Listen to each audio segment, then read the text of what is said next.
본격적으로 일본 정부가 우리나라에 대한 수출 규제를 시작했고 청와대는 명백한 보복 행위로 이렇게 규정을 했습니다. 시민들 사이에서는 지금 반일 감정도 확산되고 있는데요. 일본의 재팔자르기라는 비판도 나오는 가운데 이번 수출 규제가 앞으로 어떤 파장을 불러올지 김동환 대한금융경제연구소 소장과 이야기 나눠보겠습니다. 어서 오십시오. 네, 안녕하세요. 예, 어제부터 이제 반도체 핵심 소재 3개 품목 수출 규제가 시작됐습니다. 예.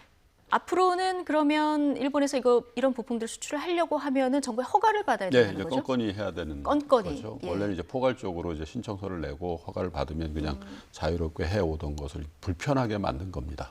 불편하게 만드는 예. 거다. 그러니까 수출이 완전히 차단되는 건 아니지만 굉장히 불편해질 수 있는 상황이고요.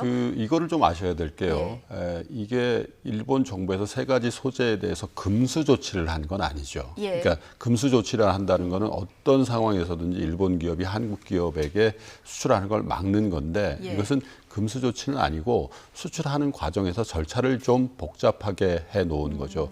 또 한 가지 이제 이 3개 소재와 더불어서 8월부터 하겠다는 게 화이트 국가 리스트에서 한국을 빼겠다는 거 아니겠어요? 그런데 2004년부터 우리 한국이 일본 정부에서 화이트 국가 리스트에 올라가 있었거든요. 그러니까 특혜를 줘왔다는 거죠. 근데 그러니까 이거를 우대를 해주는 국가 명단에 들어있다는 그렇습니다. 거죠. 대부분 이제 예. 서방 국가들이에요. 예. 이제 우방이라는 차원에서 이걸 해준 건데 그 전에도 사실 불편함에도 불구하고 우리 한국의 기업들이 뭘 못 사와가지고 생산의 차질을 빚어서 뭐 수출이 안 됐다거나 그런 일은 사실 없었거든요. 그러니까 사실은 일본 정부의 입장에서는 이 2가지 조치를 출구 전략을 이렇게 펼쳐놓고서 한국에다가 이렇게 대응을 하고 있다는 거예요. 예를 들면 WTO라든지 이런 데 제소하는 그런 부분도 우리가 특혜를 없앤 거지 우리가 부당한 수출 금지를 하거나 이런 게 아니다라고 주장한 이제 근거를 만들어 놓고 이제 조치를 했다. 이렇게 해석을 할 수 있겠습니다. 그러면 지금 WTO 얘기를 하셨으니까 일본에서는 지금 그런 주장을 하고 있습니다. 네. WTO 제소에 대해서. 근데 우리는 제소할 만한 사안이다. 검토 중이라고 하고 있지 예. 않습니까? 어떻게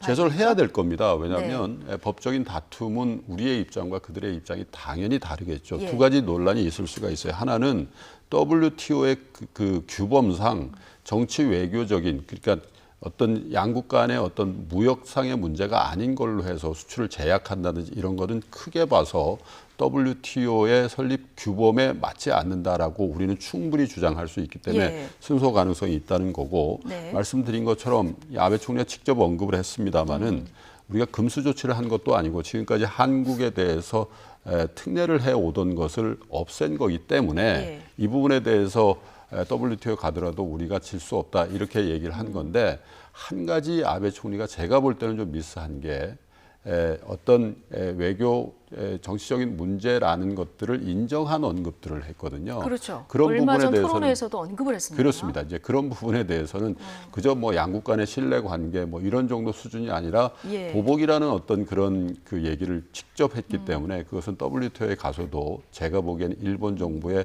불리하게 작용할 가능성이 많다 이렇게 보여집니다. 그러니까 아베의 이런 발언들, 언급한 발언들이 오히려 이 국제 그 법적으로 가면은 네. 불리하게 작용할 수 이제 있다. 물론 이제 가서 봐야 될 텐데요. 예. 그러나 이제 우리 정부가 이제 WTO 제소 가능성에 대해서 얘기하는 건 충분히 가능성이 있는 얘기고 그런데 네. 과연 실효성이라는 측면에서 좀 따져봐야 될 겁니다. 그러니까 왜냐하면 오래 걸리잖아요. 워낙 긴 절차가 남아 있고 또 WTO 제소 전에 양국 간에 60일간이라든지 이렇게 해서 서로 협의를 하게끔 돼 있거든요. 그 절차도 해야 되고 해서 예. 이 부분이 일본 정부나 일본 산업계에 굉장히 정치적으로 예. 부담을 줄 수 있는 거지만 실질적으로 일본 정부의 조치를 뒤엎을 수 있을지에 대해서는 조금 회의적입니다. 예. 근데 지금 일본은 아베 총리가 직접 나서고 있는 이런 상황입니다. 예. 우리 정부도 좀 차분하게 대응하다가 어제 NSC 회의가 네. 열렸어요. 보복 조치로 명백하게 규정을 했는데 여기서 정치적이라는 말은 좀 뺐단 말이죠. 어느 정도 수위 조절을 하면서 대응을 해나가고 있다. 이렇게 잘한 봐야 거라고 될까요? 봅니다. 예. 왜냐하면 그 말을 그대로 인용하는 게 훨씬 더 강력한 심리적인 압박이 되겠죠. 우리가 과잉 해석을 해서 그 부분에 대한 언급은 나중에라도 빌미를 줄 수 있는 소지가 있기 때문에 사후적으로라도 그 부분에 대해서는 잘 뺐다라고 보고요. 네. 대응이라는 측면에서 보면 우리 정부든 우리 산업계든 간에 사실은 가장 큰 대응은 일본 산업계, 실질적으로 일본 경제계에 주는 영향이 많으면 많을수록 우리의 대응은 좋은 건데 가장 좋은 대응은 삼성전자라든지 하이닉스라든지 LG 디스플레이 같은 연관된 가장 피해를 볼 만한 기업체들이 정상적으로 가동하는 거겠죠. 그렇죠. 한 달, 두 달, 세 달 지나도 문제없이 문제 없이. 수출하고 출하하는데 문제가 없더라 그러면 그 조치의 실효성이 없는 거가 되니까 향후에 다른 조치를 하는데 굉장히 부담이 될 거예요. 그리고 일본 내부에서는 아베 총리의 어떤 저런 그 경제계에 반하는 어떤 그런 조치들에 대한 자성론 같은 것들이 일본 언론은 지금도 있단 말입니다. 그렇죠. 그래서 그런 것들이 계속 정치적으로 아베 총리를 부담을 주는 국면을 만드는 게 우리의 가장 효과적인 대응책이니까 사실은 어떻게 보면 말이라든지 이런 부분에 대해서 너무 과잉하게 하는 것보다는 우리가 굉장히 의연하고 침착하게 어떻게 보면 저쪽의 빈틈을 조목조목 찌르는 그런 대응이 지금 우리 정부에서 또 우리 산업계에서 해야 될 일 아닌가 그렇게 생각이 듭니다. 이제 차질 없이 우리 기업들이 돌아가는 걸 보여주는 게 가장 중요하다고 그렇습니다. 말씀하셨는데 이 전략 잠시 뒤에 저희가 다시 네. 좀 짚어보도록 하고요. 어제 김상조 정책실장이 한 인터뷰에 출연해서 이런 얘기를 했습니다.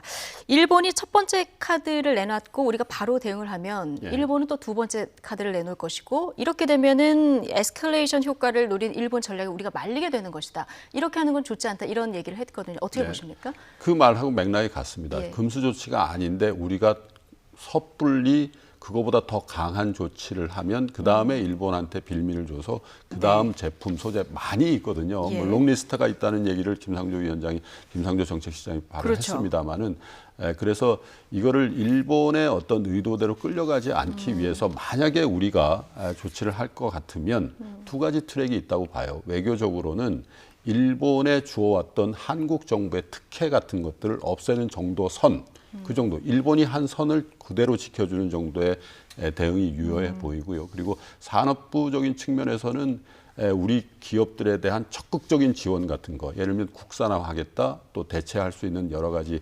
중소, 중견기업의 부품 소재 장비 산업에 대해서 적극적으로 우리가 지원하겠다. 이것도 법의 테두리 안에서, 왜냐하면 너무 과잉하게 하면 이것도 WTO에 가서 불리하게 할 수 있고 정부 보조금이라는 측면에서 그래서 산업을 지원하는 그런 과감한 정책들이 나와주면 그걸 바로 타격을 받는 것은 한국 기업에다 수출하고 있는 일본 기업들도 대기업도 있지만요. 일본의 중소 중견 기업들도 그렇죠. 상당히 많이 있거든요. 물리고 물려 있으니까. 그런데 우리가 그들로부터 90%를 사온다는 것은 그들의 대부분의 제품을 우리가 다 소비해 준다는 얘기거든요. 그렇죠. 그러면 그들은 또 생존권의 문제가 걸리는 거고 또 일본은 법치 국가입니다. 어디까지나. 그래서 그 부분에 대해서 일본 기업을 제약하는 어떠한 행위를 하려면 법적 근거를 가지고 해야 돼요. 예를 들면 수출 금수 이런 것들을 하려면 그러면 일본 의회를 통과해야 되는 법 제정이나 이런 복잡한 문제들이 이제 일본 내부의 여론을 안 좋게 만들 가능성이 있겠죠. 그래서 그 투 트랙으로 해서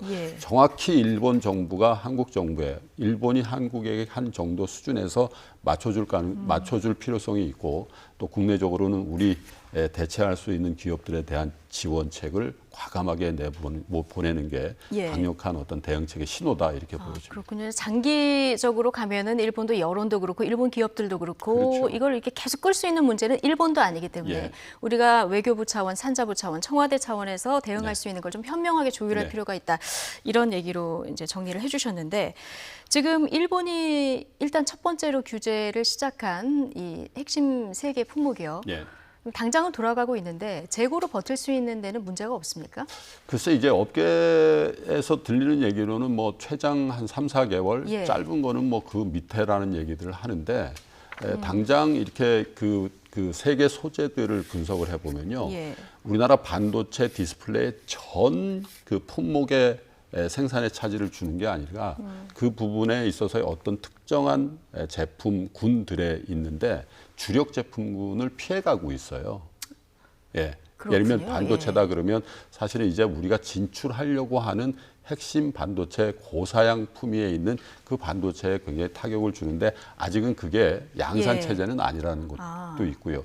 디스플레이 같은 경우는 지금도 우리가 중국 기업들하고 굉장히 많이 경쟁을 합니다만은 아시는 것처럼 이제 휴대폰도 접히는 휴대폰이 나오고 그러지 않습니까? 이게 폴러블이 이제 롤러블이다 예, 이런 예. 제품이 나오고 거기에 들어가는 거기 때문에 이마저도 사실 지금 현재 생산하고 있는 아주 대량의 제품이 출하에는 실질적으로는 지장을 안 주고 있거든요. 그리고 그것이 일본 회사만 100% 시장 점유율을 하고 있는 게 아니라 미국이라든지 유럽의 회사 그리고 우리의 국내 중소기업, 중견기업마저도 생산을 해왔는데 우리 대기업들이 일본 제품이 비교적 안정감을 품질이 가지고 때문에, 있고 예. 왜냐하면 이런 그 반도체라는 디스플레이는 안정성이 굉장히 중요하기 때문에 예. 큰 가격 차이가 없으면 기존에 거래해왔던 것을 쓰게 돼 있습니다. 아, 그래서 예. 일본에 납품하고 있는 그 기업체들마저도 이번 계기로 해서 한국의 세트 업체들, 삼성전자다, LG 디스플레이다, SK 하이닉스다 이런 데서 이번 계기로 해서 이거 자각을 하고 이 거래선을 좀 다변화해야 되겠다라는 생각을 한다는 것 자체가 사실 예. 납품을 대부분 하고 있는 일본 기업체들한테 상당히 심리적으로 현실적으로 압박감을 갖게 될 거니까 그 예. 부분에 대해서 우리는 사실 시간을 계속해서 좀 가지면서 대응을 하는 것이 지금 현재로서 너무 조급하게 우리가 위험하다 예. 이런 얘기를 하는 것보다는 훨씬 더 현명한 대응이라고 봅니다. 어쨌든 최악의 경우도 대비를 해야 되니까 어떤 일본 제품을 대체할 수 있는 것도 찾아야 하고 장기적으로는 이제 소재 국산화 이 문제가 네. 이제 이번에도 또 언급이 되는데 진대재 전 삼성전자 회장이 우리가 이 소재 국산화에 뛰어든다고 해도 최소 1, 2년은 걸릴 거고 네. 이게 영원히 불가능할 수도 있다 이런 얘기를 했거든요. 글쎄 극단적인 얘기라고 너무 보여져요. 극단적인 예, 얘기다. 전 제품을 봤을 때 전 세계에서요 어떤 나라도 모든 산업에서 부품 소재 장비를 다 하는 나라는 없고요. 예. 특히 우리나라처럼 반도체다, 디스플레이다, 뭐 이런 자동차다 이런 모든 제 프론트 라인에서 세트를 만들면서 예. 부품 소재 장비를 같이 하는 나라는 없다고 보시면 됩니다. 그러니까 한일 관계에 굉장히 긴박한 사항은 인정을 하나 예. 일본도 무역을 하는 나라고 전 세계가 자유무역을 하자고 그 주체를 한 나라니까 G20이라는 그 G20 회의의 주제가 그거 아닙니까? 그 나라가 전 품목에 대해서 한국에 수출을 안 한다는 걸 전제하고 나서 얘기하는 거는 예. 제가 볼 때 지금 현재 분위기는 굉장히 긴박하게 돌아가는 걸 인정을 하겠으나 예. 그 전제는 조금은 과한 전제라고 보여집니다. 물론 예. 그 취지는 우리 국산화라든지 부품 소재 장비 이것을 충분히 해야 된다는 그 취지에 대해서는 공감을 합니다만 너무 극단적이다 이렇게 보여집니다. 예. 너무 극단적인 발언이다 이런 얘기를 해주셨고 대기업 반도체 라인이 지금 경기도에 대부분 위치해 있잖아요. 이렇다 보니까 이제 경기도가 일본 제품의 독과점 현황을 전수조사하겠다 이런 맞불을 놨거든요. 네. 이 뭐 실효성이 좀 있을까요? 글쎄요. 저 경기도의 의지는 제가 이해를 해요. 근데 이 부분이 우리 중앙정부라든지 예를 들면 외교부라든지 산업부하고 충분히 조율이 됐으면 좋겠다라는 생각을 합니다. 왜냐하면 실효성이 있냐라는 질문을 하셨는데 네. 사실은 일본 제품을 일본 기업의 어떤 이 소매 제품이라면 그 부분에 대해서는 인정을 하는데 몇몇 대기업이 그것을 필요에 의해서 사온 거기 때문에 그것을 지금 전수조사를 한다는 것은 글쎄요. 지금 당장의 이 이슈를 넘어가는데 그렇게 실효성이 있는지에 대해서는 잘 모르겠습니다. 이건 어떻습니까? 지금 반일 감정이 커지다 보니까 일본 제품 사지 말고 일본 여행도 가지 말자. 이런 그 여론들이 높아지고 실제 동참하는 그런 청원들도 올라오고 있고 동참하는 분들도 많거든요. 이게 실제 일본 산업에 타격을 줄 수 있는지 이 비중은 얼마나 되는지 이런 부분이 궁금한데요. 있죠. 왜냐하면 우리나라가 그 한일 국교 수립 이후에 한 번도 일본에 대해서 무역 흑자를 본 적이 없어요.